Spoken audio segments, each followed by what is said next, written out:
Welcome to Robotics and Automation News webinars, where you can be part of a global event without leaving your home or office. Attend our live webinars and communicate directly with influential professionals in your industry. Hello, my name is Abdul Montakim. I'm editor of Robotics and Automation News.com. In this interview, I speak to Rachael Conrad, VP and GM for Services, Rockwell Automation, Mark Cristiano, Senior Global Commercial Leader, Infrastructure and Cybersecurity, also from Rockwell Automation. Rachael and Mark provide an overview of Rockwell's cybersecurity business and provide their insights and perspectives on industrial operations technology and how it's being connected with information technology. My name is Rachael Conrad. I am the Vice President and General Manager for Rockwell Automation's services business globally.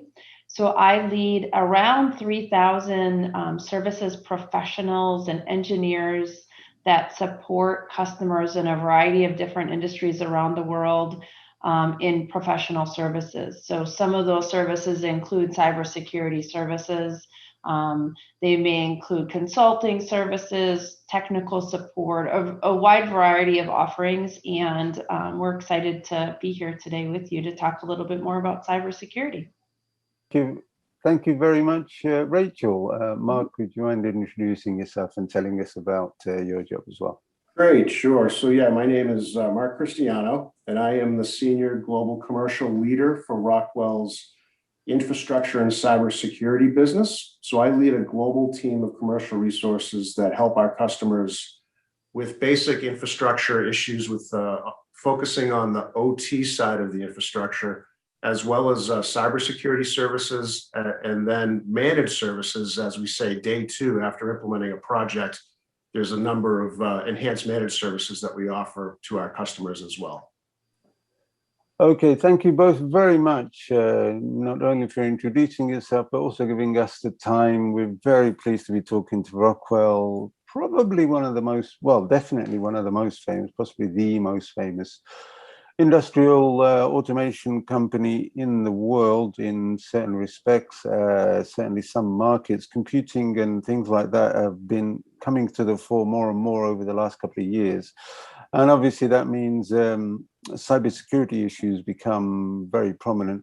Let's start with very basic things. So Mark, you mentioned OT. I know that that means operations technology, and IT, obviously everybody will know that IT means information technology. I try and make things simple for people and start from the beginning. So explain the challenges or the basic setup between, in a typical factory or an industrial operation. Operations technology is the machines, IT is the computers. How do they work together, and what kind of cybersecurity issues do they generate? Of course. Well, we're seeing it, especially on the OT, as our customer base embraces devices and systems that are utilizing Ethernet, which is relatively new on the manufacturing side.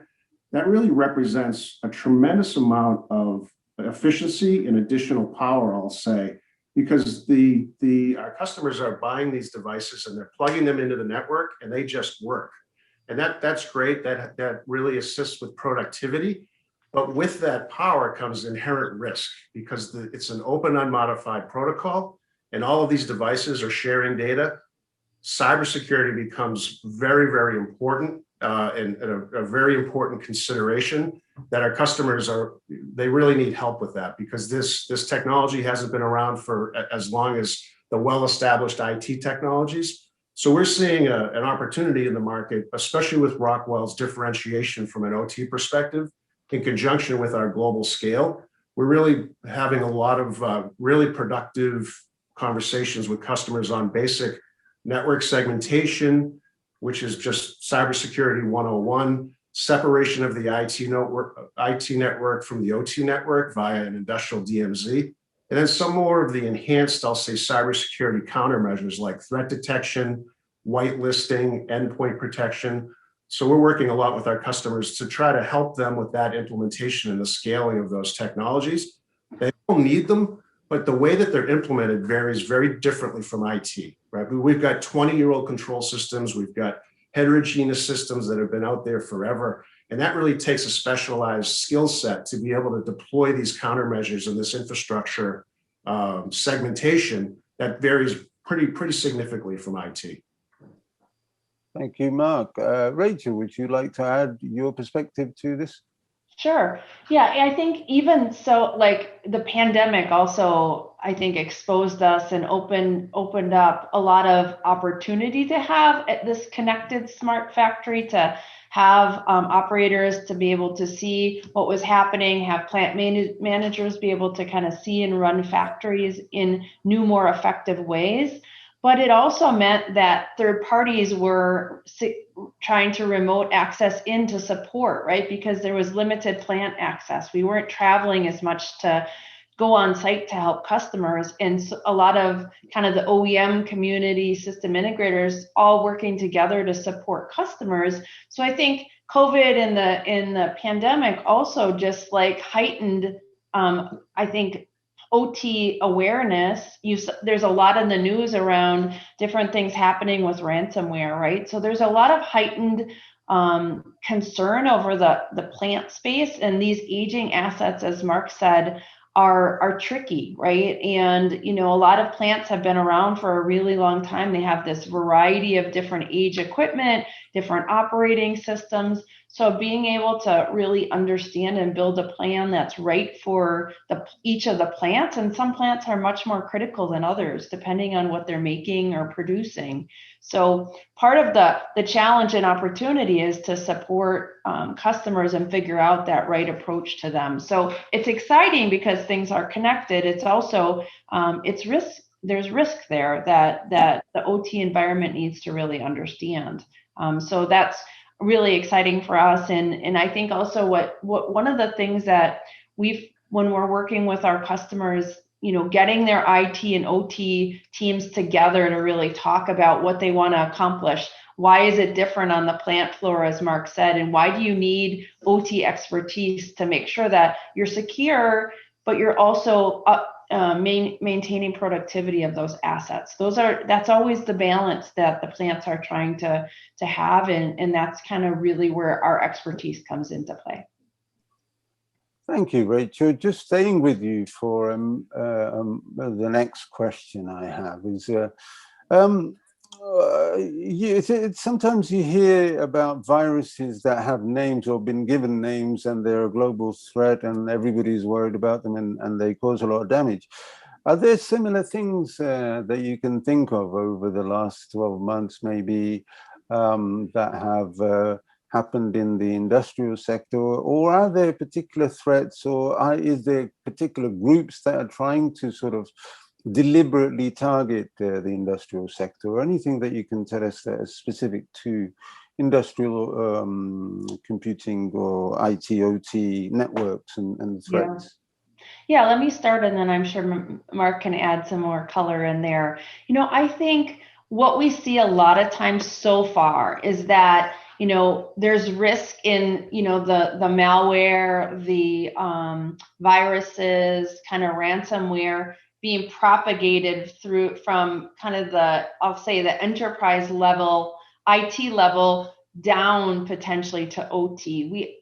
I would say there's less probably from what we're seeing starting in the manufacturing environment and then trying to work its way up. So I think it's, that part where Mark said, that segmentation of the networks, having a proper DMZ, demilitarized zone, is really critical. I think what we have seen in manufacturing is when it's not necessarily properly segmented and the manufacturing space goes down, having a quick response plan to get all the plants back up and running is really important. So it's kind of this combination, but I would say for the most part, we're seeing not maybe a lot of penetration starting in OT yet, but more starting in IT and kind of traversing through. Mark, you want to add? Maybe? Yeah, I mean, we see two flavors, if you will, right? The ransomware that we're seeing every day typically originates on the IT side, and typically it's someone who clicks on a link on an email And where customers don't have that segmentation, that will permeate down to OT, and that'll freeze the servers on OT and hold them hostage until they pay or they remediate. But there are absolutely ICS and industrial control system specific viruses that typically nation states or hacktivists will try to permeate down onto the OT side. And really the objective is to disrupt production, right? That's we're seeing more and more frequently ICS specific threats that may or not make it, may get intercepted. But typically, yeah, that is increasing. There's one that happened 10, 15 years ago called Stuxnet, which is the rock star of ICS viruses. But typically, like I said, nation states are doing this. Hacktivists, if they don't like what you're making, they'll try to disrupt your production. And we're not seeing it decrease. We're seeing it increase on a daily basis. Yeah, I did a little work a few years ago for a website that mainly talked about computer networks and computer security. Cybersecurity was a big issue. And one of the things that maybe, is difficult or uncomfortable to talk about is that one of the biggest threats to networks, one of the biggest cybersecurity threats is internal. The employees, either inadvertently or maybe maliciously, that kind of, that sort of thing kind of happen. I don't know how much of an issue that is for you, but I don't know if you can even talk about it. But I mean, the other issue is I wondered while you were talking, can competitors, attack each other? Like through third-party cybersecurity sort of hacktivists, as you might call them. Is that a thing? Maybe let me start, Mark, with like the threat actor inside of the plant, and then if you want to kind of take that.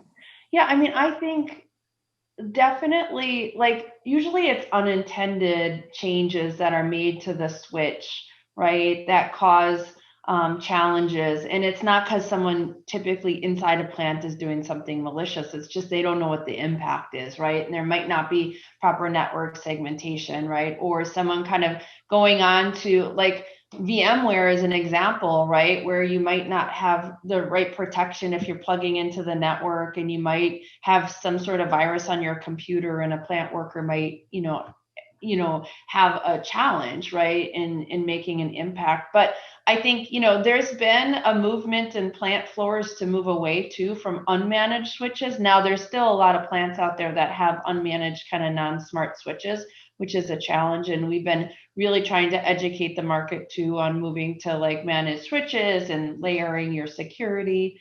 But, I think you always when you're building your risk, looking at your risk posture, you have to always assume things can happen, whether that's internal threat actors or external threat actors, right? So when we help a customer build a plan, we take that into consideration. Yeah, unintended employee actions happen very, very frequently, more so than is advertised. And some examples are, an employee brings a USB stick in, for example, that's infected, or on third shift, they're going up onto iTunes and downloading music, and they blow a server log out. This all starts, though, with the defense in depth approach, and meaning it starts with policies. If you didn't tell the employee that he couldn't go on the internet and download music, and he does it, is he really guilty? So just starting with an OT specific policy is really, really important. We at Rockwell, we're required to take cybersecurity training a couple times a year. And it really is best practices. And typically what we advocate to customers is you probably have an IT policy, take the best of that, and then augment it with some of the OT variations, and really cast out an OT cybersecurity policy so that all employees understand what's expected of them. Yeah, and the best plan is really a combination of people, process, and technology layered, right? And so that's always a recommendation that we would have. Right. Does Rockwell, just a quick question, does one of you can answer it, perhaps Rachel, does Rockwell actually make anything of its own? The reason I'm asking that is I wonder how much of your work has been, or maybe still is, securing Rockwell itself, implementing cybersecurity policies internally and securing the networks that you yourself use. I know you provide services and products for industrial companies, and obviously that involves a lot of cybersecurity work, but you must do some internally, right? Yes, absolutely. We have a very robust kind of cross-functional team that works on securing Rockwell, right, across our IT enterprise, across our plants globally. And then we also, obviously, the products, so hardware and software that we supply, we have a design for security mindset to make sure that we're designing security in. And then we also have, which is where Mark and I come into play, is how we help customers. So that's about kind of the services that we bring to OT customers to help them get their arms around their OT security. So it's really across all three of those layers that we're working a cohesive plan on cybersecurity. And we keep moving forward on our cybersecurity internally too, and we don't rest that we're where we want to be. It's really an adaptive cybersecurity program that as things happen in the market, as we learn more things, we keep enhancing and moving forward. Okay, thank you. Mark, you want to add your perspective to it?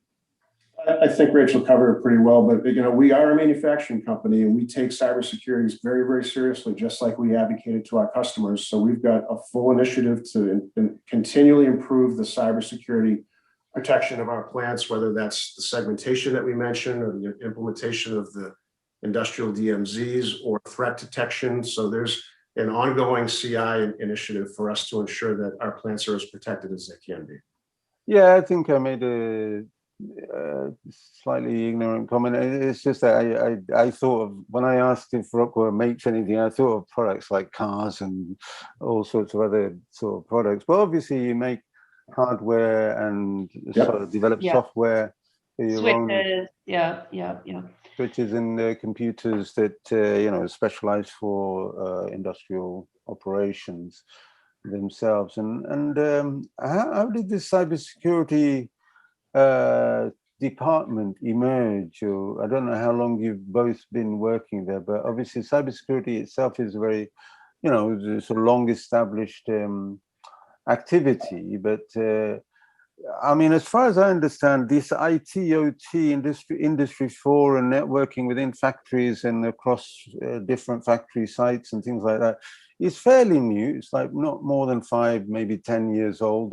For a lot of companies, maybe the very large companies had very sophisticated computer networks from decades ago. I don't know, but you tell me what's the kind of potted history of cybersecurity in Rockwell and the industrial sector. Mark, you can start. So as I alluded to, historically on the operations technology side, our customers would be implementing proprietary control systems that spoke their own language, that did only one thing, and that there was no requirement for data to move from that system anywhere else. And as I had said earlier, with the proliferation of Ethernet onto the shop floor, that has absolutely accelerated the risk profile. And you're right, Abdul, it's probably, I used to say probably 6 years ago, customers talked a lot about cybersecurity, but they didn't spend a lot on it. But with the recent, press that we're seeing on ransomware and ICS specific threat vectors, it really has become front of mind on the OT side as well. And this convergence of IT and OT is so essential. I host IT OT workshops with customers still, and really the message is, hey, OT, you have to stop plugging things into the network and crossing your fingers, I like to say. You need the IT guys to provide you with that governance, right? That it's all about governance on the OT, just like IT. However, I say to the IT departments, when you come into the OT environment, it's very, very different from what you're used to. You're going to see safety data, you're going to see motion data, things that you just haven't seen in the past.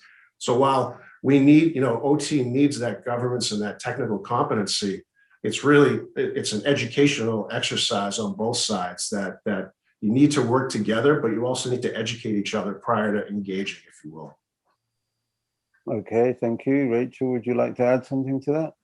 Yeah, you know what? I'm just thinking about the maturity of the business, or the cybersecurity business for Rockwell, and kind of how a lot of it's very, for us, industry dependent too. I think we've seen life sciences and consumer goods, from our perspective, a little bit more aggressive in kind of laying out their strategy, and kind of, then I would probably say heavy industries like oil and gas, with critical infrastructure, also right behind that. I think where a lot of customers are in their journey, and kind of how we've built this business, is along that, like a NIST framework, which starts with assessing and understanding where you are, then kind of an implementation and manage kind of like cycle, right? And so I think there's still a lot of customers that are in that assessing, like, what's our security posture, what risks are we willing to live with, and what are we not. I would say, the market in OT cybersecurity is high double-digit growth, right? You can look at a lot, like what Mark's saying, is now people are starting to spend there, right? They were like curious and learning, and over the last several, probably 2.5 years for Rockwell, that's where really we're really seeing customers start to spend and need help, because their IT departments don't necessarily have that OT expertise to help them in the way that we can. Thank you for that. Just a quick sort of, I don't know whether it's a geeky question, but one of the things I've heard other people say, industrial companies, or this kind of conversation, how can I put this? A company might be, let's say a car manufacturer is developing, it's got robots and it's manufacturing a certain part, and it's got an IT network and it's all networked up and all that. And it has a cloud component. Some of the data goes to the cloud or the IT provider or cybersecurity company. How can I put it? There seems to be an issue about what information, what data goes to the cloud or the third-party provider of, I don't know, networking or cybersecurity, and what part stays on site. Is that something that you ever come across? So that, because some companies want to keep certain data on site because they're learning, it's patented technology, they're learning how to do things better. So that data is very valuable to them and they want to keep it on site. But sometimes maybe they have to put it onto the cloud because of the networking arrangement or something. I don't know if you know what I'm talking about. Is there something that you can add to my inarticulate sort of thoughts about it? Yeah, sure. So we are seeing an increased adoption for manufacturing and cloud-based computing. There's still a reluctance to put process control systems in the cloud just because of the risk of the WAN going down. But certainly I'll say the reporting system type data that would go out into the cloud and that would provide the enterprise with basically a view of all facilities is increasing. Whenever we talk to customers about that, there's a very deliberate exercise at determining what data can go out to the cloud. So you're absolutely right, Abdul. And most of our customers are reluctant to push bills of IP, right? Bills of materials and routings and things like that. They tend to want to hold those in-house. And if they do need to push them out into a centralized repository in the cloud, they want to know how it's going to be protected. So, cloud cybersecurity is just as important as the cybersecurity within the four walls. And I would just say, like I said, OT is lagging a little bit. IT's been embracing cloud for a long time, but they are lagging. I would say they are accelerating, though, in embracing the technology. Thank you, Mark. Rachel, if I could trouble you to, I mean, if you want to add that, add your answer, but I wanted to quickly go to the Rockwell page that you've kindly sent me a link for. I don't know if you could include or incorporate your answer, an explanation of that page and with your answer. Sure.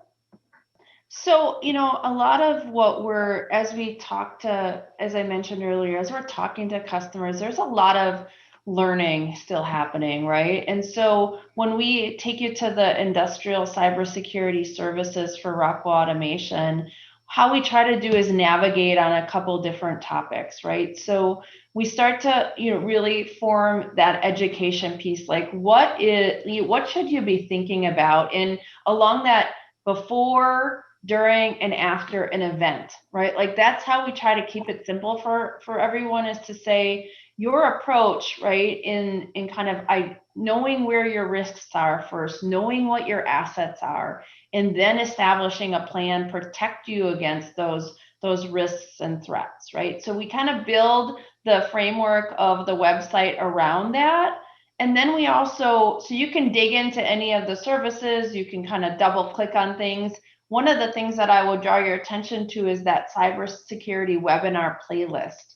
So if you get an opportunity to, you can take, you can start to learn about it. There's a whole bunch of stuff on how do you get started? What should you be thinking about around the journey? So just some things that we've recorded and put on available on demand. And then you can, if you want to learn about different cybersecurity for different industries in particular, you can kind of double click on some different industries. You can learn more about it. And part of this is education. Part of it is like, it doesn't have to be so daunting to get started. And we have, one of the things that we established in the last probably 12 months is a security posture assessment, which just really helps you get a baseline of where you are so you can start to build that. So depending on where you want to navigate, this is really, I think, the starting point to that. And then you can go down into different details on the capabilities under cybersecurity and kind of learn about the offerings. But in the end, the goal is, when IT and OT works together, right, it's all about making sure that you maintain productivity, that you're improving your security posture, and you're reducing costs. So everything that we think about for customers is along that lens. Is not to stop productivity, but just help you be productive and also secure at the same time. So finding that right balance. Thank you, Rachel. All right. Well, I just sort of think I've asked quite a few questions. Is there something that you'd like to add? I mean, I would ask, what does the future hold for the cybersecurity team, or the aspect that the services, cybersecurity services department in Rockwell? I mean, this is a fantastic list of sectors that you supply. I mean, Rockwell is a great company. It's huge and all that, but it's not perhaps known for cybersecurity, although you can assume that cybersecurity would be part of the services that it provides. But what of cybersecurity? How do you see the next few years or a year or two panning out? What are going to be the important issues and developments? Rachel, you can start. Yeah, maybe I'll start. I think, one of the things that we've done over the last 12 months is to really build out our cybersecurity capabilities within Rockwell to help service our customers. So we did 2 acquisitions. One is Avnet, which is an Israeli-based cybersecurity company. That happened last January. That added about 75 cybersecurity experts to Rockwell staff. And then we had another one called Oilo, which is a Barcelona-based company that added another 30 to 40 resources. So our cybersecurity expert team is really, it's over tripled, and we're building more and more capability. With Avnet and Oilo, there was a lot of capability on penetration testing, on reporting, on incident response that we're bringing into our portfolio to better serve our customers. So I think what I'd like to leave with is know that this market and kind of helping customers in cybersecurity is really important to Rockwell. It's a place that we're investing. It's a place that we know customers need help. And, again, it's just about getting started, knowing that you can get all this value out of the Internet of Things or the industrial Internet of Things and having smart connected devices. but you have to do it with the lens of protecting your plants and your assets. And that's really finding that right balance. And that's what we're here to help with. So we're working to provide more thought leadership to the market, to do more branding of Rockwell's cybersecurity capabilities. Because you're right, I think a lot of people think of us for automation, but know that 100 plus years of automation and OT domain expertise is actually what helps set us apart in OT cybersecurity, because it's not just the software, threat detection software, the secure remote access software. You got to know how to apply it and know what's meaningful in the OT space versus the IT space. And that's really where we're continuing to build our expertise across all industries that we serve. Okay, thank you, Rachel. And Mark, would you like to add something to that? No, I think well stated, Rachel. I mean, we are always looking at the market and what's new and emerging, and consistently investing in the expansion of our cyber portfolio through partnerships, through acquisitions. So this is really, really important to us, and it's the fastest growing element of our services portfolio. So I think everything that Rachel said really rings true. And I would just add one thing. I think a lot of people think that, well, you're Rockwell, so you can only support Rockwell Automation assets from a cybersecurity, and that is absolutely not true. Our cybersecurity services have to be automation vendor agnostic, because just like we said earlier, plants have a variety of different products, and whether that's hardware and software and different versions, right? So our services capability is built around that being agnostic, because you have to be in cybersecurity to be able to help customers in this space. So I think that's one common maybe misnomer, or like how people perceive us that isn't true. So just know that we recognize that. We know you're going to have a lot of different things on your plant. So please don't hesitate if you need support. Okay, Rachel, Mark, thank you very, very much for your time and your insights. I hope we can talk again soon, and all the best with your cybersecurity department. Is it a business unit or is it a department? How does the structure? Yeah, we have a lifecycle services business segment. So we have a software and control, and intelligent devices, and then a lifecycle services business segment. And so we're part of the lifecycle business service. So we are a business, but it's services holistically, and cybersecurity is one of those capabilities. Okay. Thank you very much, Rachel and Mark. We'll talk again soon. All the best. Thank you. Thank you. Have a great day. Have a great day. You too. Bye-bye. Send us an email at sales@roboticsandautomationnews.com to register for one of our many upcoming webinars. And if you'd like us to host your webinar, we have a range of options, including long-term lead generation packages and marketing campaigns. We look forward to hearing from you soon.